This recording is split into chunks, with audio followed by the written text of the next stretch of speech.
और मैं बात कर रहा हूँ एन जयकुमार की, प्राइम सिक्योरिटीज़ के मैनेजिंग डायरेक्टर।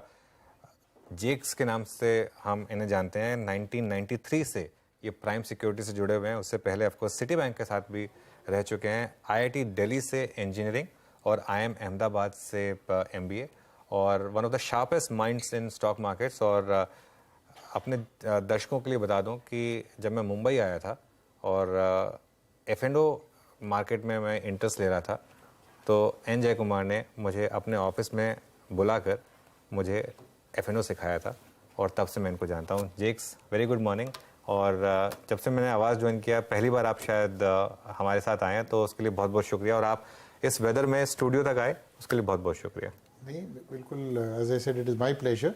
और ये मतलब आपने 93 और उन सालों का जिक्र किया, तो करीबन 25-30 साल से हमारी मतलब रिलेशनशिप रह चुकी है। बिल्कुल। और इतने सारे आपने वो कॉम्प्लीमेंट्स दिए सुबह सुबह, तो उसके लिए मैं शुक्रिया अदा अर्ज़ करना चाहूँगा। और जहाँ तक वेदर का है, एक्चुअली मानसून में आना कुछ it's a different feeling all together. एक तो है कि they used to tell me in 93 कि मानसून इंडिया में आए या ना आए, लेकिन दलाल स्ट्रीट पे आए तो मानसून बिल्कुल, ये बोलते हैं कि मानसून आ गया है। बिल्कुल। तो in that context I think जो एक फियर सा था लास्ट फ्यू वीक्स कि इन्फ्लेशन बढ़ जाएगा अगर मानसून डिले हो जाएंगे, तो वो एक फियर मेरे हिसाब से एक रिसीड हो रहा है। तो लास्ट मतलब मैं सोचता हूँ कि 2-3 महीने से हम लोग यही ढूंढ रहे हैं कि क्या नेगेटिव्स हो सकती हैं, बिकॉज पॉजिटिव्स तो सब जानते ही हैं।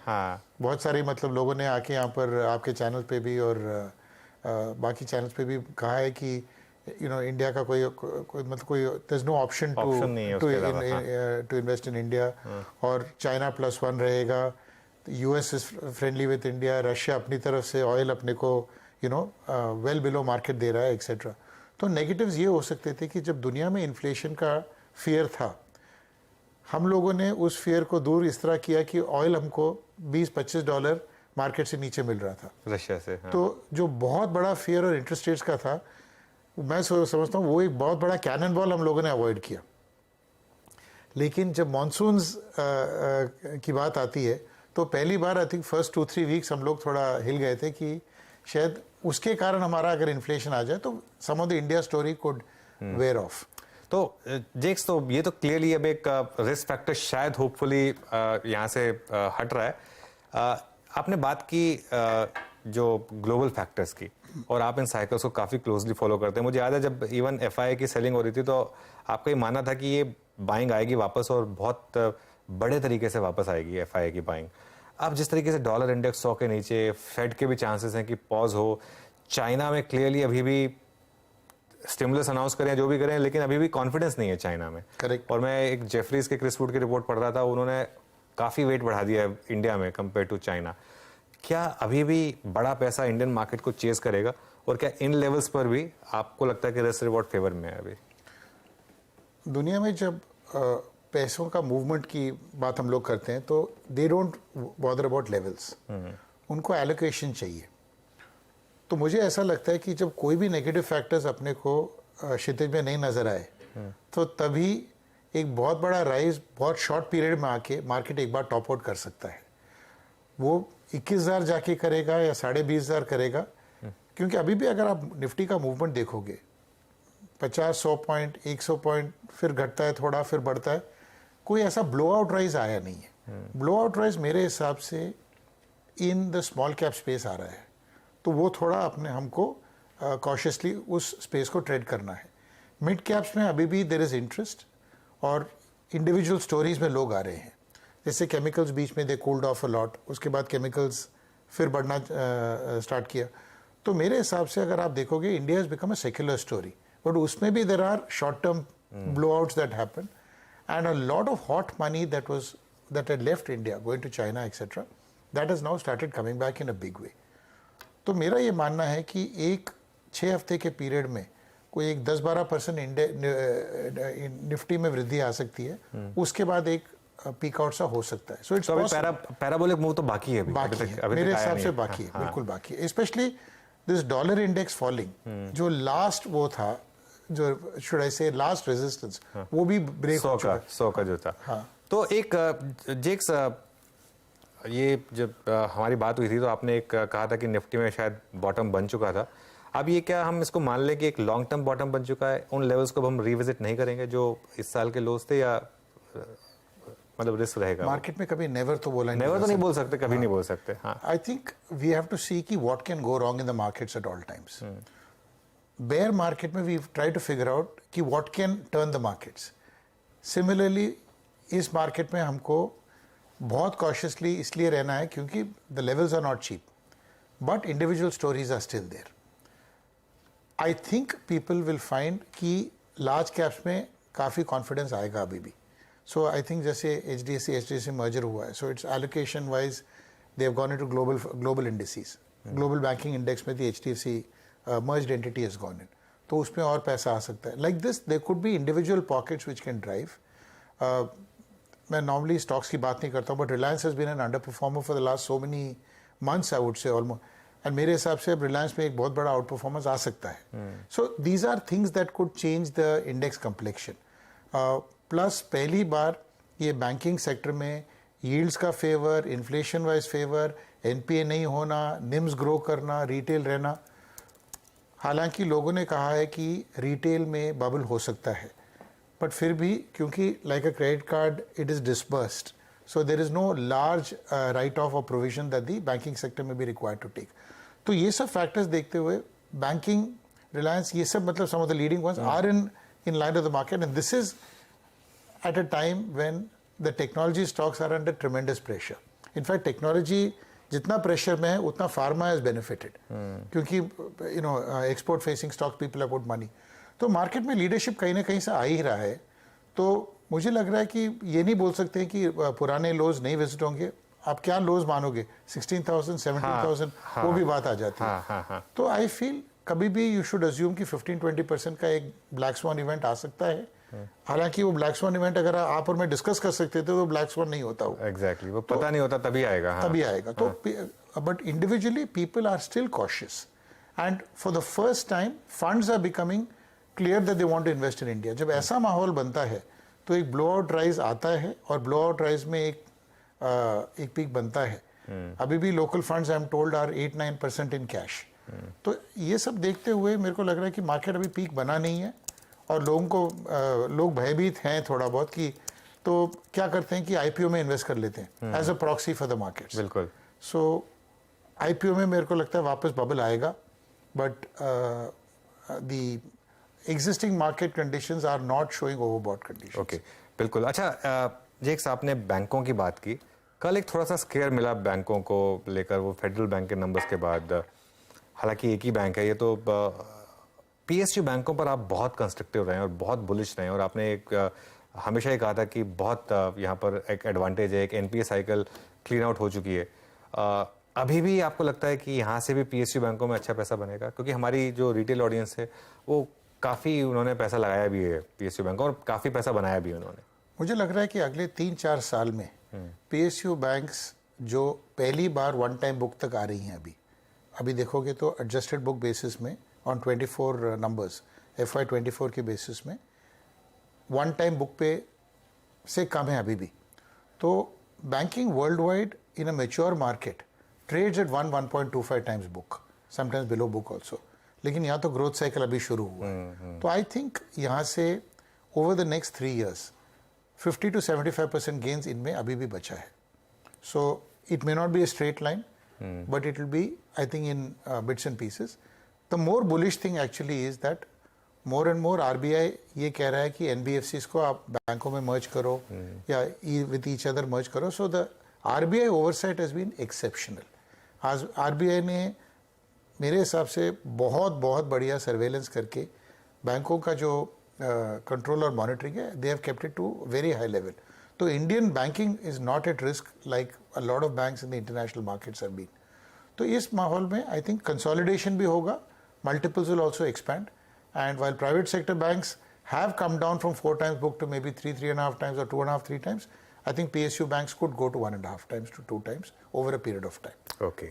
1.5 तो मैं कहूँगा, and if you take earnings growth and 1.5 times, it will translate into stocks going up 50-75% over a 2-3 year period. Okay, Delhi studio से वीरेन भी हमारे साथ हैं। वीरू, आप सवाल पूछेंगे?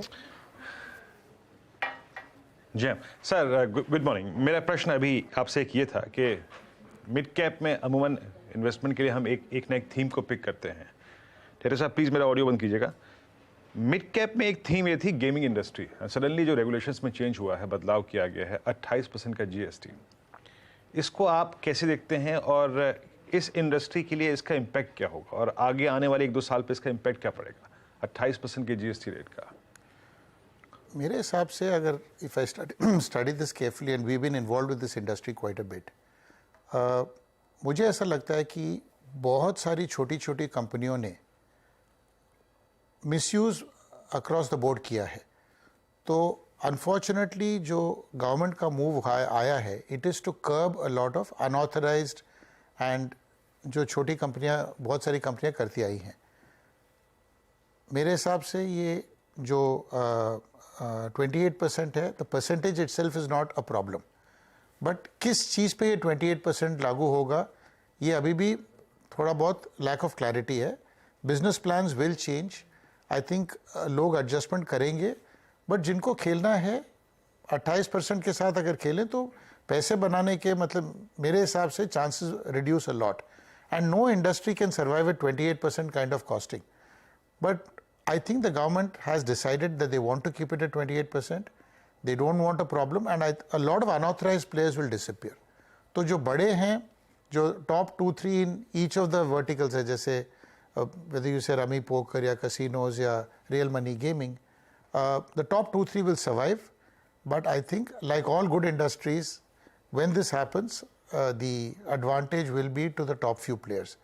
But for the moment, I expect volumes will come down and people will adjust to a new normal, and ये adjustment process मेरे हिसाब से अगले 2-3 महीने चलेगा। ओके, एक थीम और सर मिड कैप में ही, और जिसने CY 22 में और सो फार इन 23 बहुत पैसा बना के दिया और अभी भी बन रहा है, and that's I think defence. Whether it's BL, it's HUL, Mazagon Dock, सब ने बहुत पैसा बना के दिया। सर, एक रीजनेबल और एक सिंसियर अप्रोच क्या होगी? क्या यहाँ पे प्रॉफिट्स को कैश में कन्वर्ट करना चाहिए या फिर ग्रेजुअली अपने प्रॉफिट्स को कैश में कन्वर्ट करना चाहिए? अब जो 2-3 नाम आपने लिए सारे डिफेंस स्पेस के हैं। जो स्पेस अंडर ओन्ड था और जो स्पेस में बहुत सारे ऑर्डर्स आए हैं, और lot of our geopolitical alliances have been along, जो हम लोगों ने मतलब जैसे इंडिया US है, इंडिया रशिया है, ये सारे अलायंसेस का एक पेग या एक आधार ये रहा है कि डिफेंस में कोलैबोरेशन होगा, टेक्नोलॉजी ट्रांसफर्स होंगे। उन सब चीज़ों का जो फ़ायदा हुआ है, इंडियन 6-7-8 कंपनियां जो डिफेंस के हैं उन्होंने भरपूर लिया है। इनमें ओनरशिप बहुत कम था और there were no sector specific funds also. ये सारा कुछ over the last 1 year change हुआ है, कुछ फंड्स भी आए हैं एंड लोगों का एलोकेशंस भी बढ़ा है। तो ये सब को देखते हुए मेरे हिसाब से ये डिफेंस में तो काफ़ी हद तक मूवमेंट आया है, बट स्पेसिफिक थीम्स अगर लेंगे तो मिड कैप में अभी भी गेन्स हो सकती हैं। But in a market like this अगर गेन्स आपके पास काफ़ी हैं और थीमेटिक रहा है, ये at indices like this people could be advise to go into the larger cap arena, because वहाँ एटलीस्ट आपको लिक्विडिटी का रिस्क नहीं है एंड वर्टिकल फॉल्स भी वहाँ पर आना डिफिकल्ट है unless there are event risk. But mid caps में the rise has been too spectacular, and my feeling is specially spaces like defence are very very heated up. बिल्कुल, defence में खैर काफ़ी बिल्डअप है। आज मसगांव डॉक में correction है वैसे अच्छा खासा 4%। जी साहब ने IT की बात की थी कि IT में प्रेशर रहा है, हालांकि लोअर लेवल से हमने ठीक ठाक रैली देखी है और HCL टेक के डिजास्टर्स नंबर्स के बाद भी स्टॉक नहीं गिरा। TCS के नंबर्स खराब थे लेकिन स्टॉक नहीं गिरा। विप्रो के कल नंबर्स खराब थे, स्टॉक नहीं गिरा। क्या मार्केट ये मान चुका है कि अब ये बस हो गया यहाँ पर बॉटम, या फिर ये क्योंकि US में इन्फ्लेशन नंबर थोड़ा कूल ऑफ हो रहा है, थोड़ा एक वैल्यूएशन रीसेट का भी प्ले है, यहाँ से IT में अब रिस्क रिवॉर्ड क्या लग रहा है आपको? ऐसे मार्केट में लोग इन्वेस्ट करते हैं गेन्स के लिए, तो अपसाइड नजर नहीं आ रहा है लोगों को। A lot of the IT holders are big institutions. They need to have IT as part of their diversified strategy. उनके लिए ये रेट में बेच के भी कोई फायदा नहीं है, so they are keeping it from a longer term point of view. I think IT में रियल प्रॉब्लम क्या है कि जो AI का इंट्रोडक्शन है, ये काफ़ी इंडस्ट्रीज़ को आई मीन वर्ड बर्बाद तो यूज़ नहीं करना चाहिए, वो रीसाइज कर रहा है. People are losing jobs, jobs are getting taken up by machines. तो ऐसे माहौल में IT is the biggest to be benefited, biggest to be hit. तो क्या हमारे जो बड़े सर्विसेज प्लेयर्स हैं they can take advantage of this and make changes in the business plan, वो मेरे को अभी तक कहीं नज़र नहीं आया. तो I think because they are cash rich, कोई डेट नहीं है इनके बुक्स में, दे बायबैक्स करती हैं, तो there is a bottom which is protected, but मेरे को गेन्स नहीं दिख रहे हैं. गेंस नहीं दिखना चाहिए यहाँ से.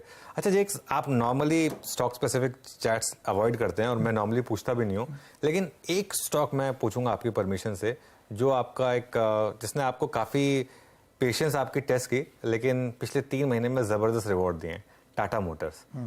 और ये स्टॉक मेरे ख्याल से शानदार मूव इसने, और टाटा मोटर्स डीवीआर जिस पर आप काफ़ी पॉजिटिव रहे थे और लो लेवल से करीब 6 गुना अभी ये स्टॉक हो गया. आपकी कन्विक्शन थी इन पर, आपने होल्ड रखा उस कन्विक्शन को, अब रिवॉर्ड किया मार्केट ने. ये यहाँ पर क्या व्यू बन रहा है? ऑब्वियसली ओवरऑल ऑटोज ने भी अच्छा किया है, लेकिन ये एक शानदार स्टॉक रहा है. जो लोग टाटा मोटर्स पे बुलिश हैं उनको एनीवे टाटा मोटर डीवीआर खरीदना चाहिए, बिकॉज डीवीआर और मोटर में मैं सिर्फ 2 मिनट लूँगा, कोई अंतर नहीं है.